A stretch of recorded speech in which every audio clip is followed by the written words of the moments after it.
Good morning students. देखिएगा, आज हम 12th क्लास हिंदी मीडियम का जो 7th चैप्टर चल रहा था उसी को हम आगे बढ़ाते हुए नेक्स्ट टॉपिक की बातें करते हैं। बच्चों, कल जो हमने लास्ट टॉपिक डिस्कस किया था वो था कि किसी भी चालक तार में चुंबकीय क्षेत्र की दिशा ज्ञात करना, चाहे वो तार स्ट्रेट तार हो यानी सीधा तार हो, चाहे वो वृत्ताकार लूप हो। उसके अंदर हमने चुंबकीय क्षेत्र की दिशा ज्ञात करने के नियम पढ़े थे, जिसके अंदर हमने स्नो रूल पढ़ा था, दाएं हाथ के अंगूठे का नियम, दाएं हाथ की हथेली का नियम और उसके अलावा मैक्सवेल का कॉर्क पेच नियम, ये हम पढ़े थे। इसके अलावा हमने बायो-सावर्ट लॉ भी क्लियर कर लिया था। अब देखिएगा, आज हम बायो-सावर्ट लॉ के यानी बायो-सावर्ट का जो नियम है उसके अनुप्रयोग पढ़ेंगे, एप्लीकेशन पढ़ेंगे। तो उसका जो टॉपिक है पहला, बायो-सावर्ट के जो अनुप्रयोगों का पहला टॉपिक है वो क्या है? वृत्ताकार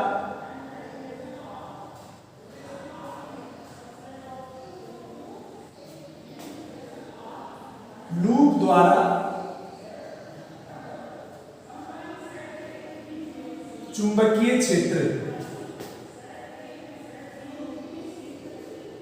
यानी आपके पास एक वृत्ताकार लूप होगी, यानी लूप का मतलब एक सर्किल होगा वृत्ताकार, ठीक है ना?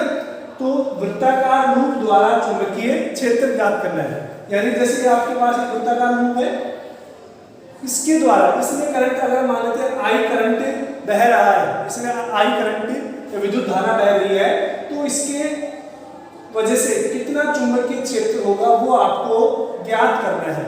अब देखिए बच्चों कि चुंबकीय क्षेत्र या तो हम इसके केंद्र पर निकाल सकते हैं या फिर इसके एक्सिस पर किसी बिंदु पर निकाल सकते हैं, ठीक है?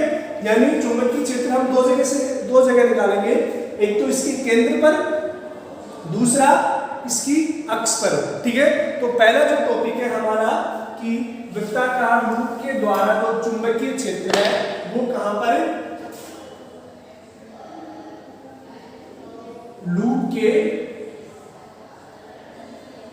केंद्र पर यानी सेंटर पर निकालना है आपको, ठीक है बच्चों? तो देखिएगा, हम मान लेते हैं कि आपके पास एक वृत्ताकार लूप है, ये हमने एक वृत्ताकार लूप मान लिया, ठीक है? और इसके अंदर हमने माना कि करंट कितना बह रहा है, आई करंट बह रहा है, और वो करंट है यानी विद्युत धारा, उसकी दिशा कैसी है? क्लॉकवाइज है, यानी घड़ी की दिशा में। आप चाहे तो घड़ी के विपरीत भी ले सकते हैं, ठीक है? ऐसा कुछ नियम नहीं है कि आप क्लॉकवाइज में, ठीक है? तो हमने माना कि इसके अंदर जो करंट है वो कैसे फ्लो हो रहा है?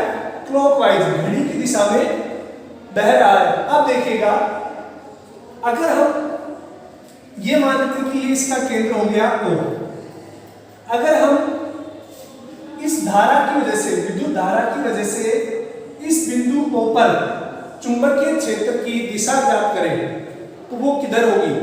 देखिए, अगर हम अंगुलियों को इस तरह से कल हमने पढ़ा था हथेली का नियम, क्या था कि अगर अंगुलियों का घुमाव विद्युत धारा की दिशा में होता है तो अंगूठा किसको प्रदर्शित करता है? चुंबकीय क्षेत्र की दिशा को प्रदर्शित करेगा। तो बच्चों, हमने क्या किया? ये जो अंगुलियां हैं उनको हमने विद्युत धारा की दिशा में सेट कर दिया। तो देखिए, यहां से अंगूठे की दिशा किधर होगी? अंदर की ओर होगी। तो यहां पर केंद्र पर चुंबकीय क्षेत्र की दिशा कहां पर होगी? अंदर की तरफ होगी। और आपको पता है अंदर का जो चुंबकीय क्षेत्र होता है उसको इस तरह से दर्शाते हैं, ठीक है? और जो बाहर का चुंबकीय क्षेत्र होता है उसको हम इस तरह से दर्शाते हैं। क्लियर? तो इस वृत्ताकार लूप के केंद्र पर यानी इसके बिल्कुल केंद्र पर जो चुंबकीय क्षेत्र है उसकी दिशा किधर होगी? अंदर की ओर होगी।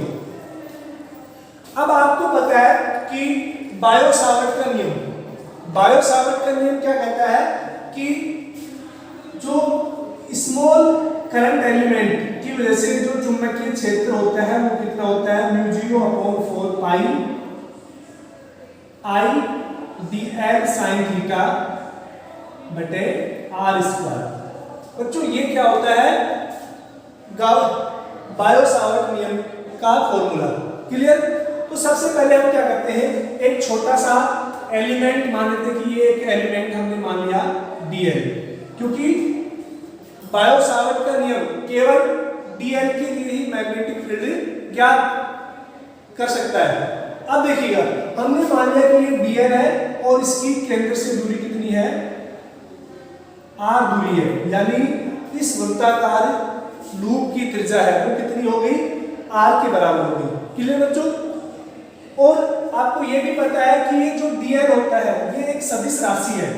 कैसी राशि है, सदिश, यानी इसके साथ दिशा है। तो आपको पता है कि इसकी दिशा किधर होगी, जिधर विद्युत धारा की दिशा होती है उसी दिशा में इसकी Dl की दिशा होगी। तो अब देखिएगा, 10th क्लास में आपने पढ़ा होगा कि किसी भी वृत्त की जो टेंजेंट यानी स्पर्श रेखा है वो त्रिज्या के साथ हमेशा 90 डिग्री का कोण बनाती है। कितने डिग्री का कोण बनाती है, 90 डिग्री का कोण। क्लियर। तो मैं यहां पर लिख देता हूं,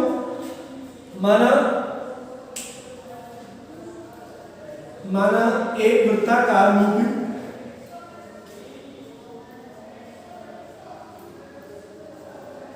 लूप जिसकी त्रिज्या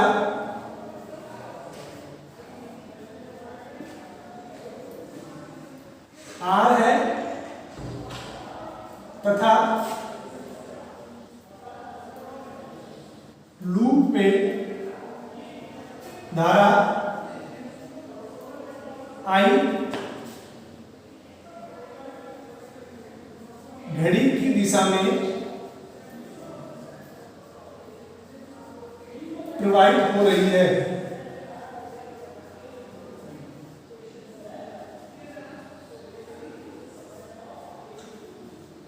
हमने क्या लिखा है बच्चों कि मान लेते एक लूप है जिसकी त्रिज्या कितनी है, r है, और उस लूप में धारा I कैसे फ्लो हो रही है, घड़ी की दिशा में, यानी क्लॉकवाइज फ्लो हो रही है। ठीक है ना। अब देखिएगा, चूंकि स्पर्श रेखा त्रिज्या के साथ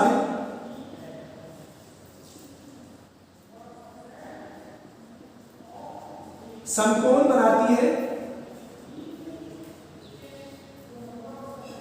यानी ये स्पर्श रेखा कौन सी, Dl की स्पर्श रेखा त्रिज्या के साथ कितना कोण बना रखी है, समकोण। अतः थीटा बराबर कितना हो जाएगा, 90 डिग्री। थीटा कितना हो जाएगा, 90 डिग्री हो जाएगा। ठीक है ना। तो क्या हो जाएगा, इस सूत्र से अगर हम लिखें तो dB कितना हो जाएगा, μ0/4 पाई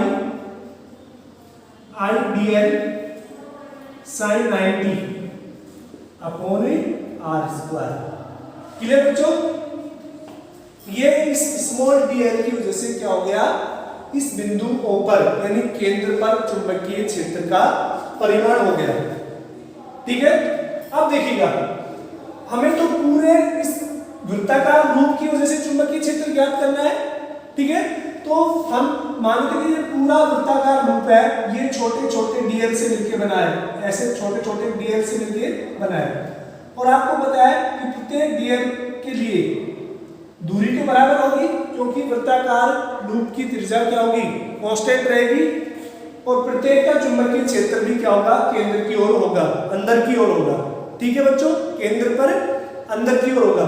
तो इन जितने भी Dl है, छोटे छोटे मिला के पूरे Dl है, उनकी वजह से हम कुल चुंबकीय क्षेत्र अगर ज्ञात करें तो इस पूरे वृत्ताकार लूप का चुंबकीय क्षेत्र हमें ज्ञात हो जाएगा। ठीक है। अतः वृत्ताकार लूप से कुल चुंबकीय क्षेत्र, इस वृत्ताकार लूप की वजह से कुल चुंबकीय क्षेत्र कितना हो जाएगा, B = आपको पता है जब टोटल निकालते हैं तो हम समाकलन करते हैं, समाकलन ऑफ μ0/4 पाई I dl। देखो sin 90 कितना हो गया, 1 हो गया, इसको लिखने की जरूरत नहीं है आपको। ठीक है ना। आप चाहे तो इसके बाद में हटाएगा sin 90 upon r square. sin 90 कितना होता है 1, तो b equal to mu 0 upon 4 pi, बच्चों ये कांस्टेंट है। करंट I इस रूप के अंदर जो धारा है I वो लगातार एक समान है, ठीक है। तो करंट भी क्या हो गया, कांस्टेंट हो गया। अगर हम प्रत्येक dl के लिए r का मान निकालते हैं, त्रिज्या का मान निकालते हैं, वो भी क्या हो गया, कांस्टेंट है। r स्क्वायर भी कांस्टेंट हो गया। आपके पास क्या बचा, केवल dl बचा, ठीक है। sin थीटा कितना हो गया 1 हो गया, या फिर b इक्वल टू वो कितना हो गया म्यू 0 अपॉन 4 पाई I बटे r स्क्वायर। देखो dl ये स्मॉल dl है, इस तरह से ये कंप्लीट dl dl dl और dl मिला के टोटल किसके बराबर हो जाएंगे, इस पूरे वृत्ताकार पथ की परिधि के बराबर, यानी पूरा जो वृत्ताकार लूप है उसकी परिधि के बराबर। और आपको पता है कि परिधि कितनी होगी 2 पाई r। क्लियर, यानी जो dl है उसकी वृत्ताकार परिधि कितनी होगी 2 पाई r। और जब हम इसको सॉल्व करेंगे बच्चों b इक्वल टू, देखो 2 पाई से ये कैंसिल हो गया, एक r से एक r कैंसिल हो गया, आपके पास कितना बचेगा म्यू 0 I अपॉन 2r। तो ये क्या होता है, किसी भी वृत्ताकार लूप के द्वारा उसके केंद्र पर चुंबकीय क्षेत्र, ठीक है। काफी इंपॉर्टेंट है, इसको याद रखना है एग्जाम की दृष्टि से कि the magnetic field on any centre of a circular loop is mu 0 I upon 2r। किसी भी वृत्ताकार लूप की वजह से उसके केंद्र पर चुंबकीय क्षेत्र है वो किधर कैसे होगा, mu 0 I upon 2r। Clear बच्चों। अब देखिएगा इससे संबंधित जो न्यूमेरिकल्स हैं, अगर हम उनकी बात करें तो न्यूमेरिकल कैसे पूछे जाते हैं उसके बारे में हम बात करते हैं।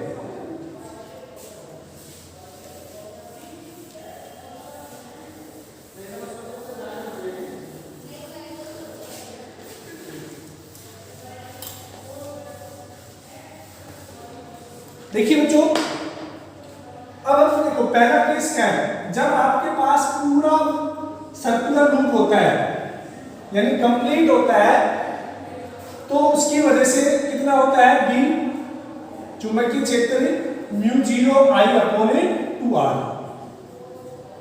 ये अभी हमने निकाला था। अगर आपके पास पूछ लिया जाता है कि इस तरह का वृत्त है, अर्धवृत्ताकार कोई भाग है, इसके केंद्र पर चुंबकीय क्षेत्र निकालिए, तो अर्धवृत्ताकार के लिए कितना हो जाएगा, तो पूरे के लिए कितना होता है म्यू 0 I अपॉन 2r। तो आधे के लिए इसका आधा हो जाएगा, यानी half of mu 0 I upon 2r, यानी b बराबर कितना हो जाएगा 1/4 म्यू 0 I अपॉन 2r। ये हो गया r।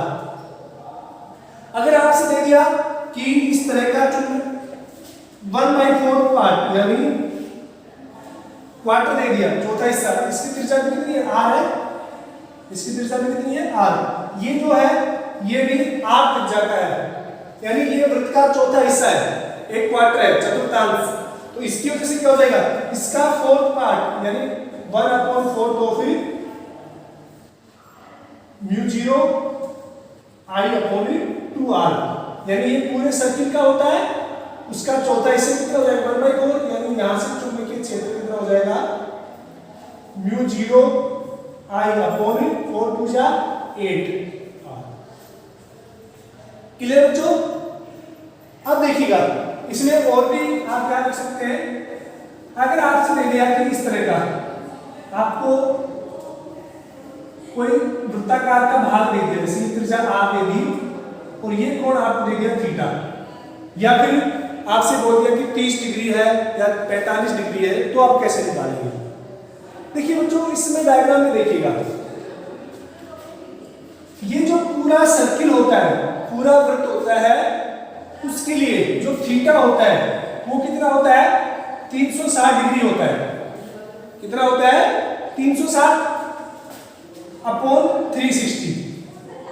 अगर हम 360 अपॉन 360 से मल्टीप्लाई कर देते हैं तो कोई रिजल्टेंट इफेक्ट नहीं पड़ेगा, यानी इस सेंटर पर जो थीटा होता है वो कितना होता है 360 होता है। अगर हम यहाँ पर थीटा निकालें तो वो कितना होगा 180 डिग्री। क्लियर? तो यहाँ से जब हम 180 अपॉन 360 करेंगे तो वो हाफ आएगा। क्लियर? अगर यहाँ पर हम निकालते हैं तो ये कितना आएगा 90 डिग्री। तो यानी आप 90 अपॉन 360 करेंगे तो वो कितना आएगा 1/4। यानी आपको थीटा दे रखा है तो आप कैसे निकालेंगे कि μ0 अपॉन 2r, ये तो किसका होता है ओरिजिनल होता है थीटा बटे 360। अब आपको चाहे 30 डिग्री दो या 50 डिग्री या 100 डिग्री जितना भी दे रखा है आप कैलकुलेट कर सकते हैं। क्लियर? अब ये वाला जो लो है वो सभी में अगर इसके लिए निकालेंगे तो थीटा की वैल्यू हम कितना रख लेंगे 180 और 360 से कैंसिल हो जाएगा 1/2 बचेगा। ठीक है? और इसी को अगर आपको रेडियन में दे रखा है, ठीक है ना, पाई के अंदर, तो μ0 I upon 2r pi by theta by 2 पाई। ठीक है? क्योंकि आपको पता है कि जो 360 होता है वो होता है 2 पाई के बराबर, 180 होता है वो पाई के बराबर होता है, 90 डिग्री होता है वो पाई बाई 2 होता है,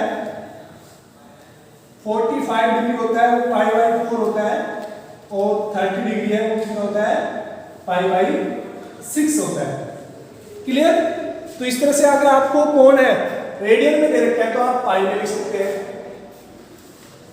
अब देखिएगा इससे रिलेटेड एक न्यूमेरिकल कराता हूं आपको, थोड़ा सा कॉम्प्लेक्स है। आपको दे रखा है इस तरह से डायग्राम बना रहा हूं,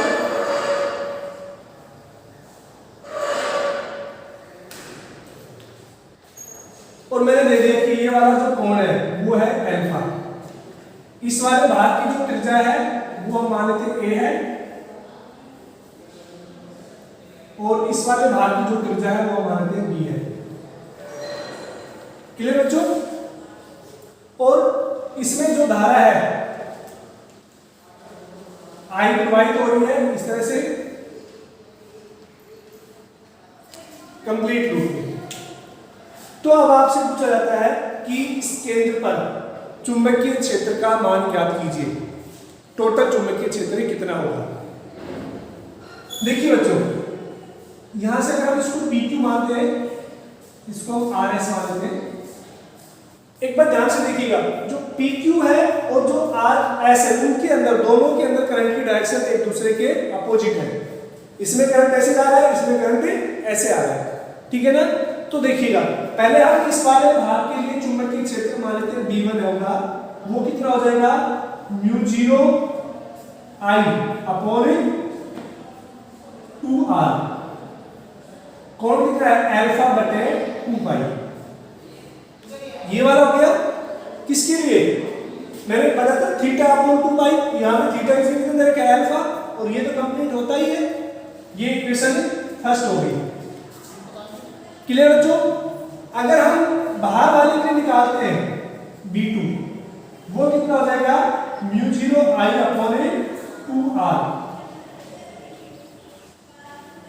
अल्फा अपॉन, देखो यहां पर जो r है इस वाले की त्रिज्या a के बराबर है, और यहां पर जो r है वो किसके बराबर है b के बराबर है, अल्फा अपॉन 2 पाई।